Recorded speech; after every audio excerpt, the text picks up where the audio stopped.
Hello everyone, Mark Guthrie here. Obviously our end of month report for June, obviously the end of financial year also. So a lot of things happening at the moment. It's been an interesting year. It's been an interesting month. It's been a month of a lot of highlights. There's also been some flat spots in our businesses over the last month as well. So it's been a real interesting month. We've seen football back, and I think that football has been a pretty good analogy for how the economy and how our businesses have been operating over the last month as well. It's been a good start. There's been some positive news about it. There's been some good games. There's been some good competition. There's been some high intensity activity, but there's also been some games that have been a bit lackluster. There's been some teams that haven't responded well. There's been some teams that haven't adapted to no crowds. And on top of all that, the AFL as a controlling body has been having to make changes virtually on a daily basis based upon rule changes.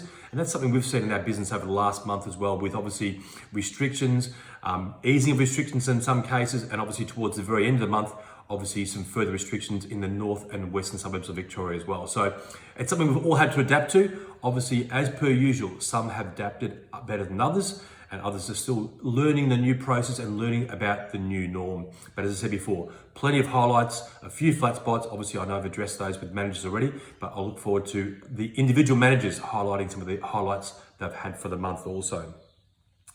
One of the highlights for me has been the amount of feedback we've been getting from different forums. Our Google reviews, our ALO reviews, the phone calls being made by Marcia in customer service, some of the feedback we're getting from that. Also, some of the Rate My Agent reviews we've been getting over the last month have been extraordinary. And it's great to read some of the comments that both tenants, landlords, vendors and buyers are making about the actions and how some of our team members have gone above and beyond in their service throughout the month as well. So it's great to get those feedbacks, and obviously keep those going. It's a great part of our business, and obviously also very, very good for our business for promotion to make sure that we are above and beyond and doing more than the average agent in the area.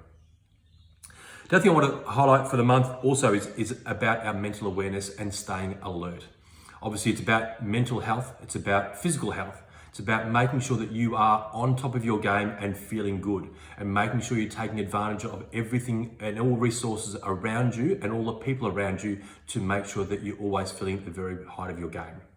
I know it can be difficult sometimes. I know I've spoken with a number of people over the last month about routines, and falling out of a routine can obviously upset our daily balance and our mental health as well. So it's important we find those new routines, find those routines that are positive for us, and make sure we keep on abiding by those and ensuring we follow those on a daily basis. The other thing I wanted to highlight this month is about giving to others and looking after others. I know we had a coat and blanket drive, and we got some great items from both offices, which I was able to deliver to local community groups, and they were very appreciative of that. And obviously with some of the early mornings and cold mornings we've had over the last couple of weeks, been very appropriate. So I also sort of finish on the fact that look after others. Look around your office and look who's maybe struggling. Look around your office and look at who's doing well and why they're doing well and what routines and habits they've created. But overall, June was a great month. We've got plenty of good news ahead of us. It was the end of financial year, a very, very good year in both offices. I look forward to the months and years ahead, and thank you.